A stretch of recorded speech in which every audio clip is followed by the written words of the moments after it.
एक बार की बात है। धनीराम एक जमींदार था। धनीराम की बेटी चारू पढ़ाई में बहुत तेज थी, मगर धनीराम का बेटा दिनेश दिन भर आवारागर्दी करता था। इसी बात को लेकर धनीराम हमेशा परेशान रहता था। धनीराम, ये दिनेश कुछ काम धंधा तो करता नहीं है, सिर्फ मेरी मेहनत के कमाए हुए पैसे अपने आवारा दोस्तों में उड़ाता रहता है। तुम समझती क्यों नहीं हो? शारदा, आप तो ऐसे बात कर रहे हैं जी जैसे कि दिनेश सिर्फ मेरा ही बेटा है।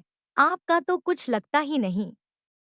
धनीराम, जब मैं उसे डांटता हूँ तो तुम्हारी ही आंखों से टप टप आंसू बहने लगते हैं।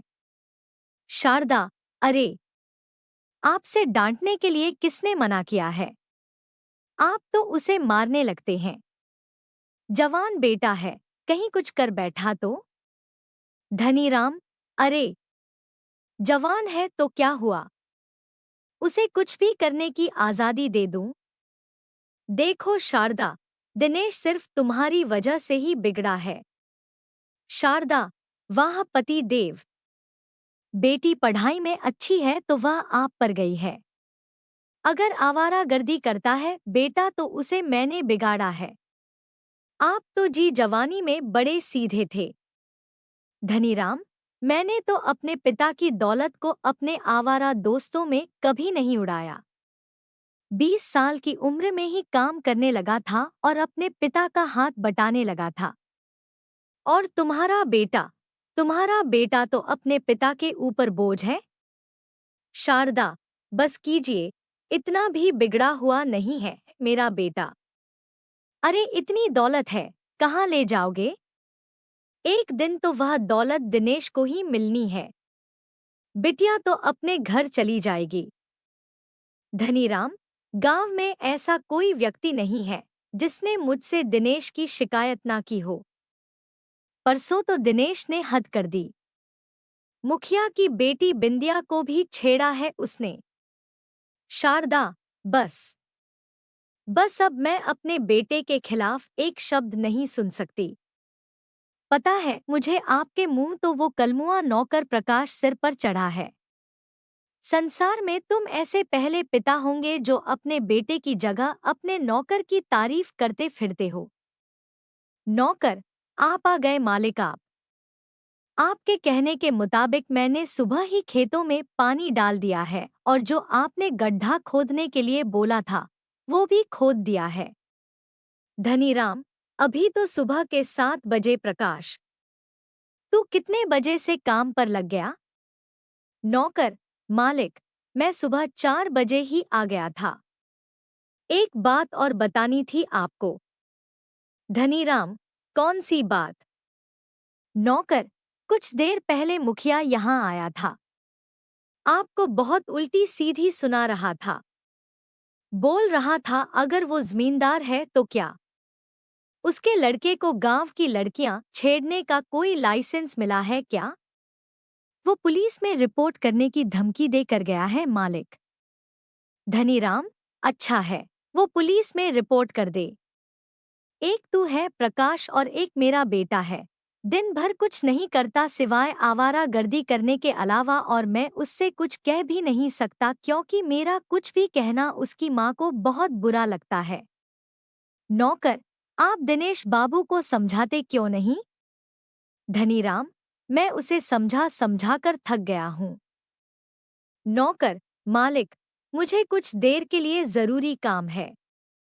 अगर आपका आदेश हो तो मैं कुछ देर के लिए चला जाऊं। धनीराम, क्या बात है प्रकाश, कहीं तेरा कोई चक्कर वगैरह तो नहीं चल रहा? नौकर, अरे नहीं नहीं मालिक, मुझ जैसे गरीब नौकर से भला कौन सी लड़की अपना चक्कर चलाएगी? धनीराम, ठीक है जा। 2 घंटे के लिए नहीं, 4 घंटे के लिए चला जा, वैसे भी सारा काम तो तू कर ही चुका है।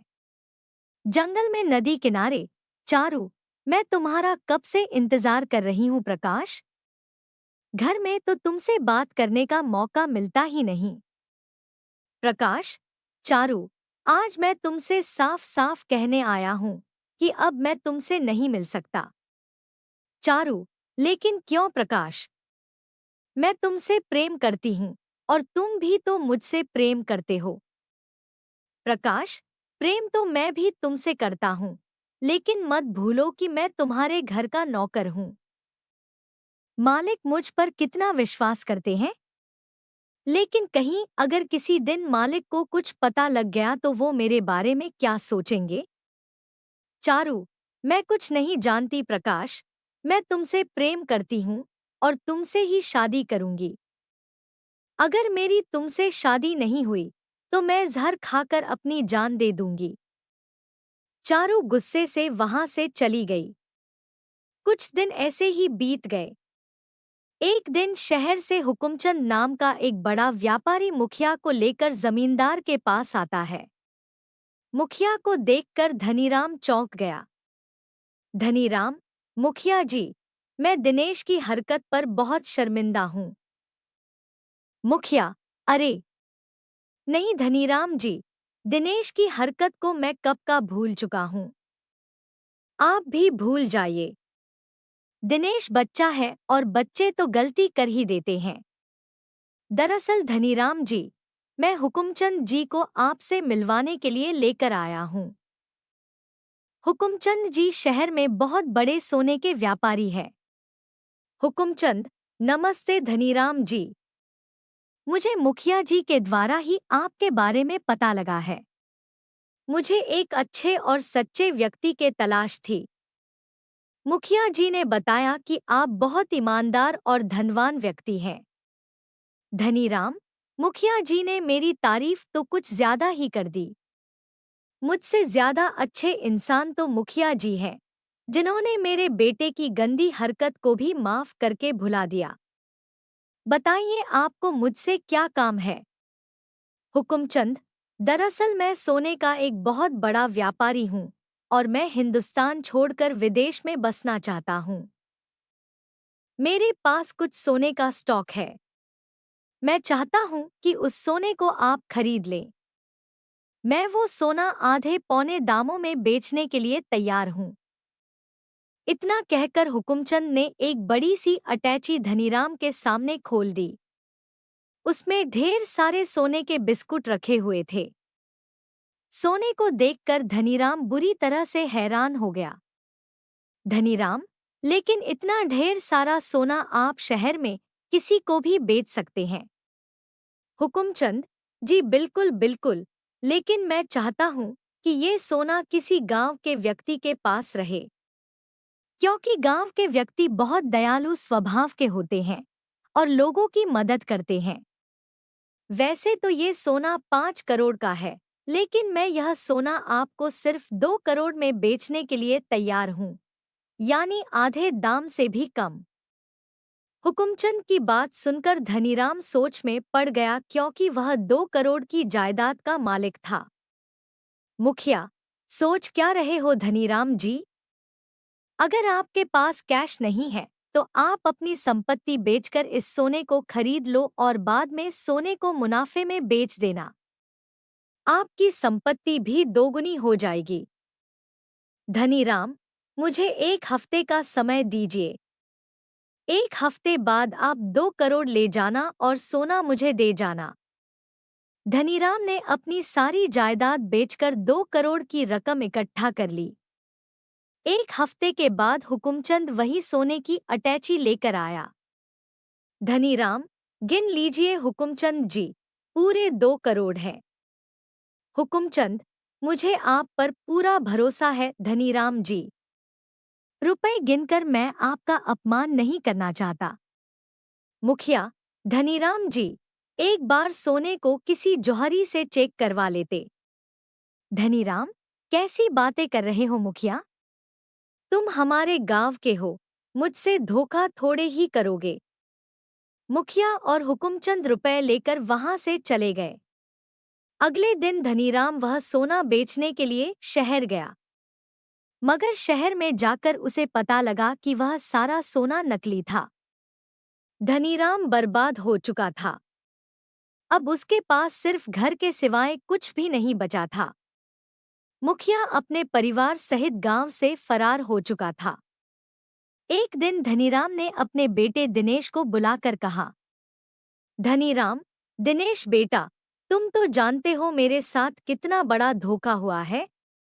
मैं सड़क पर आ गया हूँ और अब मेरी बूढ़ी हड्डियों में इतनी ताकत भी नहीं कि मैं मेहनत कर सकूं। तुम जवान हो, कोई काम धंधा क्यों नहीं करते ताकि परिवार की रोजी रोटी चल सके? दिनेश, दिमाग तो ठीक है आपका पिताजी। एक तो आपने सारी दौलत पानी की तरह बहा दी, ऊपर से अब मुझे मेहनत करने के लिए बोल रहे हैं। मैं आपका खर्चा नहीं उठा सकता। नौकर, दिनेश बाबू, आपको अपने पिताजी से इस तरह से बात करते हुए शर्म नहीं आती? मैंने अपनी आंखों से देखा था कि कुछ समय पहले आपने धनीराम जी की तिजोरी से 10 लाख रुपए चुराए थे। उस रकम में से ही आप कुछ पैसे धनीराम जी को दे दीजिए। दिनेश, मैं उसमें से एक फूटी काड़ी भी पिताजी को नहीं दूंगा। वह पैसे मेरे खर्चे के हैं और तू 2 कौड़ी का नौकर मुझे आदेश देगा। चल भाग यहाँ से। धनीराम, प्रकाश, तुझे मेरे बेटे से इस तरह से बात करते हुए शर्म नहीं आती? निकल जा मेरे घर से और दोबारा यहाँ पर कदम मत रखना। नौकर, ये कैसी बातें कर रहे हैं आप? धनीराम, बिल्कुल सही बोल रहा हूँ। नौकर, ठीक है मालिक, आप कहते हैं तो मैं यहाँ से चला जाता हूँ। लेकिन मुझे आपका ये दुर्व्यवहार हमेशा याद रहेगा। प्रकाश रोते हुए वहां से चला गया। धनीराम अपने कमरे में जाकर रोने लगा। तभी चारू रोती हुई अपने पिता के पास आकर बोली, चारू, यह आपने अच्छा नहीं किया पिताजी। प्रकाश तो आपका पक्ष ले रहा था और आपने उसे ही धक्के देकर बाहर निकाल दिया। धनीराम, मैंने अपने दिल पर पत्थर रखकर प्रकाश को घर से बाहर निकाला है बेटी। तुम तो जानती हो कि मेरे हाथ से सब कुछ छिन गया है।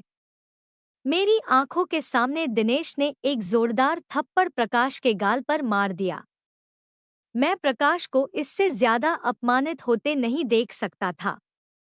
अगर मैं प्रकाश से प्यार से बोलता तो वो मुझे छोड़कर ही नहीं जाता। मजबूरी में मुझे ये रास्ता अपनाना पड़ा। प्रकाश एक अनाथ था।